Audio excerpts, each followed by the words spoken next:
8절 오직 나는 여호와의 영으로 말미암아 능력과 정의와 용기로 충만해져서 야곱의 허물과 이스라엘의 죄를 그들에게 보이리라. 11절 그들의 우두머리들은 뇌물을 위하여 재판하며 그들의 제사장은 삭스에 위하여 교훈하며 그들의 선지자는 돈을 위하여 점을 치면서도 여호와를 의뢰하여 이르기를 여호와께서 우리 중에 계시지 아니하냐 재앙이 우리에게 임하지 아니하리라 하는도다. 오늘 아침 우리가 미가서 3장을 함께 살펴봅니다. 미가는 이 이스라엘과 이 유다의 그 죄악들을 이렇게 얘기하면서 하나님의 진노와 심판에 대해서 얘기를 하는데, 이제 이 3장에 와서 보면 이스라엘의 그 지도자들에 대한 이야기입니다. 항상 어디든지 문제는 지도자들이 잘못하면 그 밑에 있는 모든 사람들이 고생을 합니다.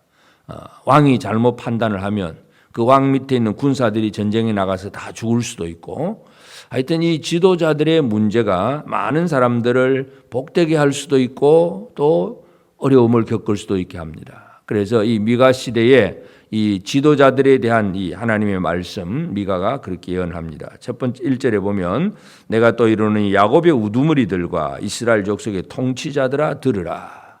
야곱의 우두머리, 이스라엘의 통치자들아 들으라.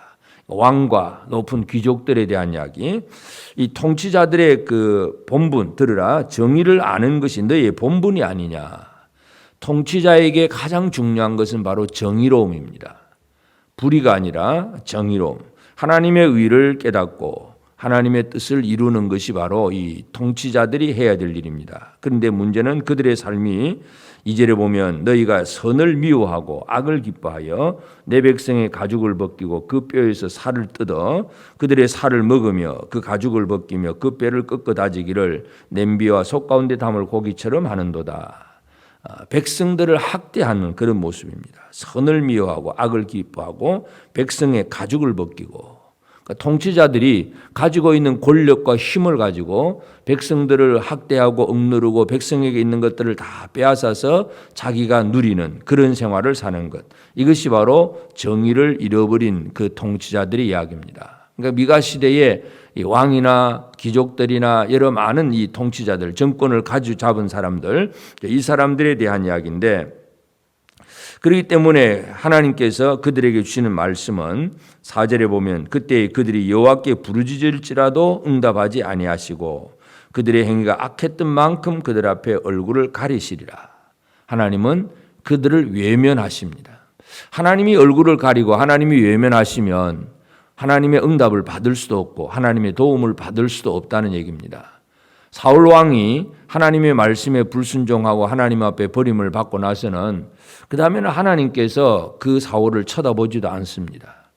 블레셋과의 전쟁이 벌어져서 사울이 뭔가 하나님의 어떤 계시를 받고 뭔가 받으려고 하지만 여호와께서 꿈으로도 우림으로도 전혀 보이지를 않습니다. 보여주질 않으니까 겨우 박수무당을 찾아가서 죽은 사무엘의 영을 불러달라고 이제 그렇게 하다가 결국은 망하는 것이 바로 사울 왕입니다. 그 왕이 선을 버리고 악을 행하고 정의를 버리면 하나님도 그를 버린다. 이것이 이제 미가 선지자가 강조하는 내용입니다. 그래서 오늘 우리의 삶의 첫 번째 기억해야 될 것은 나는 과연 늘 하나님의 얼굴을 대하고 하나님 앞에서 음성을 듣고 하나님이 내게 응답하시고 하나님과 늘 함께하는 그런 삶인가, 이런 것들을 우리가 첫 번째 우리가 살펴볼 필요가 있습니다. 두 번째는 선지자들에 대한 이야기입니다. 5절에 보면 내 백성을 유혹하는 선지자들은 이에 물 것이 있으면 평강을 외치나 그 입에 무엇을 채워주지 아니하는 자에게는 전쟁을 준비하는도다. 이런 선지자에 대하여 여호와께서 이르시되. 선지자, 그러니까 왕 다음에 두 번째는 선지자인데, 선지자는 자기 입에 이에 물 것이 있나, 뭐 고기 같은 거 입에 물 것이 있으면 평안을 얘기합니다. 평강을 해요. 자, 잘 될 거야, 복 받을 거야, 복 받을지어다, 이런 얘기입니다. 입에 무엇을 채워주지 아니하는 자에게는 전쟁을 준비한다. 그냥 저주를 퍼붓고 악한 말을 하고, 그래서 이 선지자가 전하는 말씀이 하나님의 말씀을 전하는 선지자가 아니라 자기의 어떤 그 욕심이 기준이 되어 가지고 자기 욕심을 채워주는 사람에게는 축복을 하고 채워주지 않는 사람에게는 저주를 퍼붓는, 이것이 이 타락한 선지자의 모습입니다. 그래서 하나님의 말씀을 있는 그대로 받아서 들려주고 증거하는 선지자가 되어야 되는데 내 백성을 유혹하는 선지자들 결국 거짓된 길로 가게 만들고 그저 하나님이 없는 다른 길로 가게 만드는 그런 모습들입니다. 이 말씀의 적용 기준이 바로 자기 욕심입니다. 그래서 하나님께서 그 선지자를 어떻게 처리하시느냐. 6절에 보면 그러므로 너희가 밤을 만나리니 캄캄함을 만나리니 이상을 보지 못할 것이요 어둠을 만나리니 점치지 못하리라 하셨나니 이 선지자 위에는 해가 져서 낮이 캄캄할 것이다. 보일 것이 없다는 얘기입니다. 캄캄한 밤에 아무것도 안 보이는 것처럼 이 유혹하는 선지자들은 아무 징조도 깨달음도 없는 영적인 캄캄함에 이르게 될 것이다. 그런 말씀입니다. 그 다음에 이제 또 세 번째는 바로 제사장들의 얘기입니다. 11절에 보면 그들의 우두머리들은 뇌물을 위하여 재판하며 그들의 제사장은 싹스를 위하여 교훈하며 그들의 선지자는 돈을 위하여 점을 치면서도 이제 11절에는 세 가지 직분이 다 나옵니다. 그래서 11절에 우두머리들, 왕들, 통치자들 뇌물을 받고 그리고 또 제사장은 역시 돈, 싹을 위하여 제사를 드리고 그리고 선지자도 돈을 위하여 점을 치고 전부 이 왕이나 선지자나 제사장이나 전부 돈입니다. 돈만 있으면 다 축복이고 돈이 없으면 그저 아무것도 해주지도 아니하고 결국은 하나님을 섬기는 자들이 아니라 재물을 섬기는 자들입니다. 그 미가 시대의 백성들의 그 삶, 이 이스라엘 통치자들, 지도자들의 삶이 바로 이와 같이 타락했다는 사실, 이것을 강조하고 있습니다. 그래서 하나님께서 마지막 12절에 보면 이러므로 너희로 말미암아 시온은 갈아엎은 밭이 되고 예루살렘은 무더기가 되고 성전에 사는 수풀의 높은 곳이 되리라. 갈아엎은 밭, 다 뒤집어 엎어버리시겠다는 얘기입니다. 이 타락한 왕과 선지자와 제사장의 그 삶을 통해서 하나님께서 주시는 말씀은 다 갈아엎어버릴 것이다. 예루살렘을 완전히 뒤집어 엎어버릴 것이라고 그렇게 말씀을 하고 있습니다. 이런 과정 속에서 선지자는 자기 이야기를 합니다.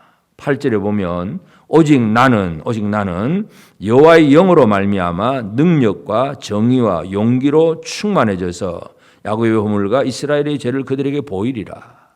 미가 선지자는 이와 같이 지도자들 선지자들이 다 타락한 상태에서 오직 나는 이렇게 하겠다. 그렇게 얘기를 하면서 세 가지 얘기를 합니다. 첫째는 능력입니다. 두 번째는 정의, 세 번째는 용기.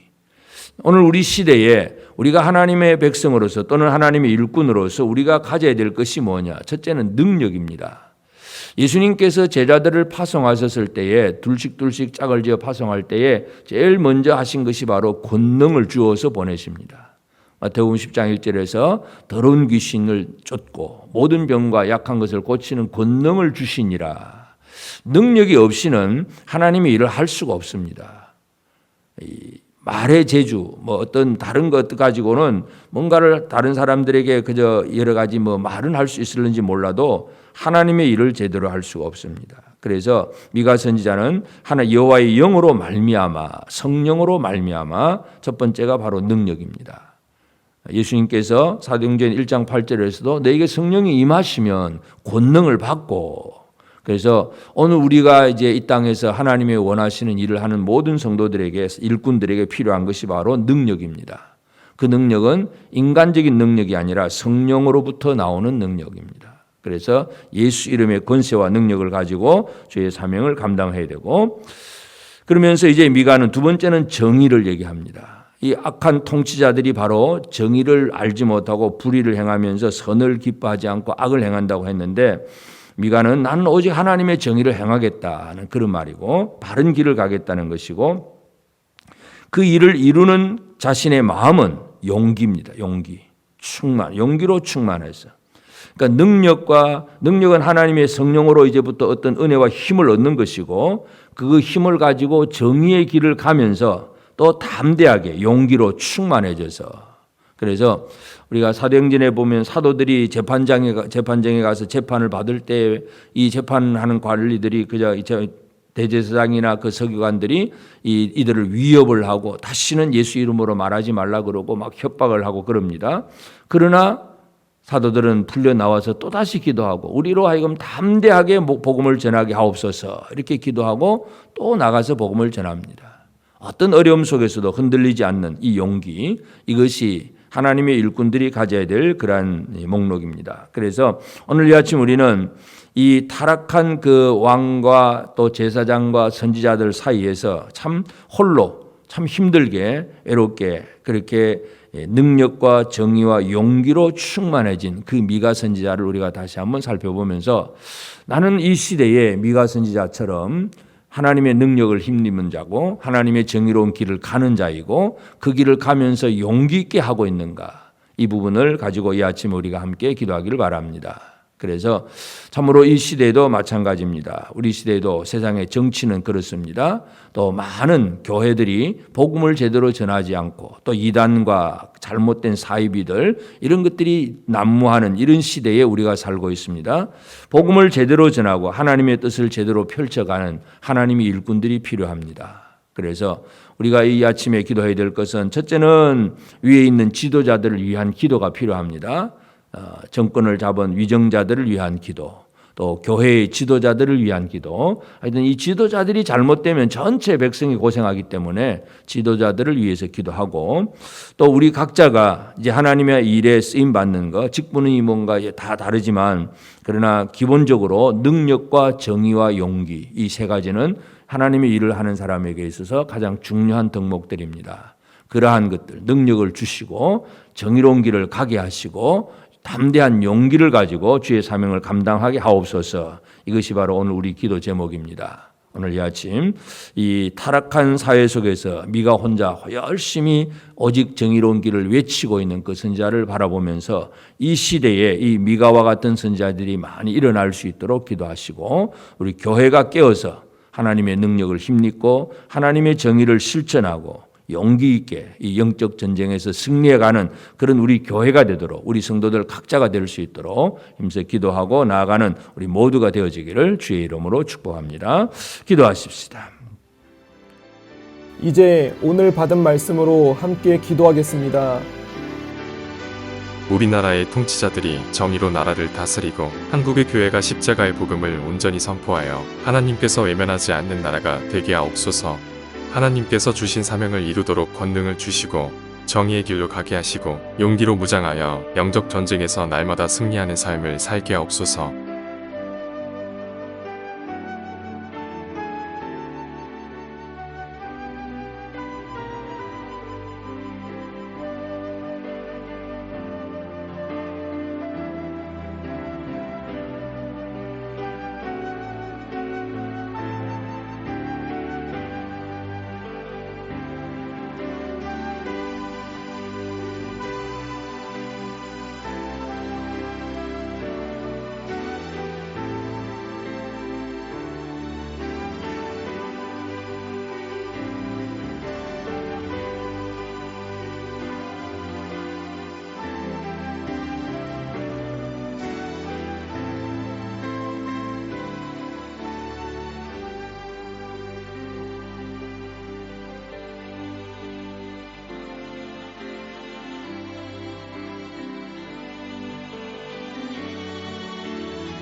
이제 개인의 기도 제목을 가지고 하나님 앞에 기도하시기 바랍니다.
수고하셨습니다.